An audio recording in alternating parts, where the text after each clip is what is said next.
ตัวนี้ก็ได้จัดงานปฏิบัติธรรมอยู่ที่วัดธรรมนิมิตรวนารามบ้านไซอุดมเมืองอุทุมพรแขวงสวรรณเขตแต่ช่วงนี้ก็ได้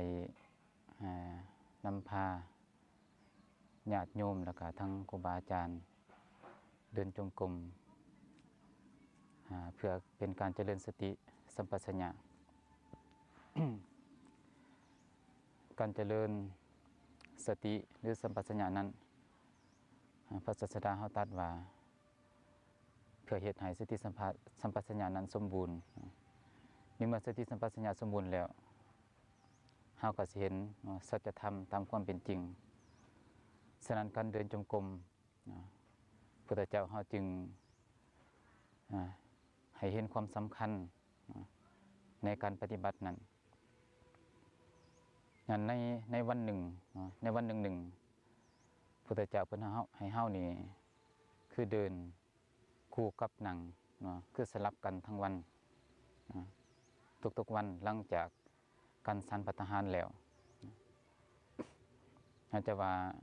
ในมื้อนี้ก็ทั้งญาติโยมเฮาแล้วก็ทั้งครูบาอาจารย์แล้วก็พ่อค้าแม่ชีทั้งหลายพากันเดินจงกรมก็เพื่อเฮ็ดให้สติสัมปชัญญะดีขึ้นเป็นขั้นนี้ไปก่อนเพื่อเฮาสิได้พิจารณาธรรมให้รู้แจ้งเห็นจริงแต่ว่าอานิสงส์ในการเดินจงกรมอานิสงส์ในการเดินจงกรมเนี่ยเพิ่นตัดไว้เพิ่นว่าคือ1นี่คือเฮ็ดให้สติสัมปชัญญะนี้สมบูรณ์2นี่ก็คือละความง่วงได้ ฉะนั้นทั้งนักประพฤติปฏิบัติหรือว่าทั้งโยคะกรรมเฮาได้เจริญสติไปพร้อมๆกับการเดินนี่พุทธเจ้าเพิ่นก็เพียงแต่มีสติในการเดินไปทางหน้าหรือว่าก้าวไปทางหน้าแล้วก็มีสติในการคู่ในการเหยียดการเคลื่อนไหวแต่ครูบาอาจารย์เฮาบางทีก็คือ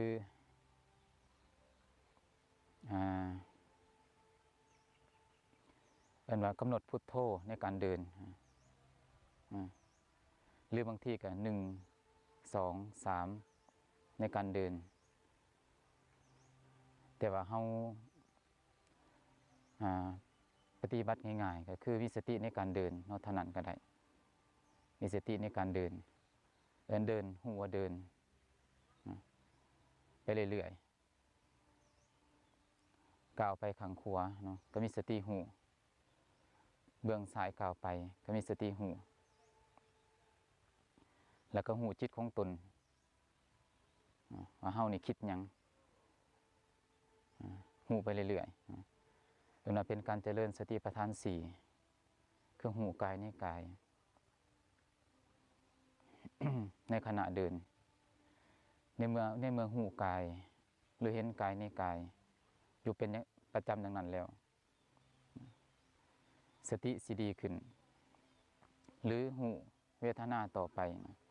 คือหูอาการของจิตคิดจิตปรุงแต่งแล้วก็หูจิตหูธรรมในสติปัฏฐาน4นี้ก็คือมีสติอยู่ในกายมีสติอยู่ในเวทนาและมีสติอยู่ในจิตและอยู่ในธรรมใน4อย่างนี้และให้เจริญไปเรื่อยๆเป็นนิจคือเสียบให้หลายแล้วก็เจริญให้หลายกระทำให้หลายนี่เป็นคำสั่งสอนของพุทธเจ้าดังนั้นเพิ่นตัดไว้ในพระสูตรหนึ่งว่าผู้ที่เจริญสติปัฏฐาน4เป็นประจำชื่อว่า ประพฤติพรหมจรรย์เป็นประจำผู้ที่เหินห่างจากสติปัฏฐานสี่ละเลยสติปัฏฐานสี่ผู้นั้นชื่อว่าบ่ประพฤติพรหมจรรย์สั้นใดท่านจะว่าเห็นพระสงฆ์เฮาทั้งหลายที่สิกขาลาเพศก็เนื่องจากบ่เจริญสติปัฏฐานสี่คือบ่เห็นกายในกายบ่เห็นเวทนาในเวทนา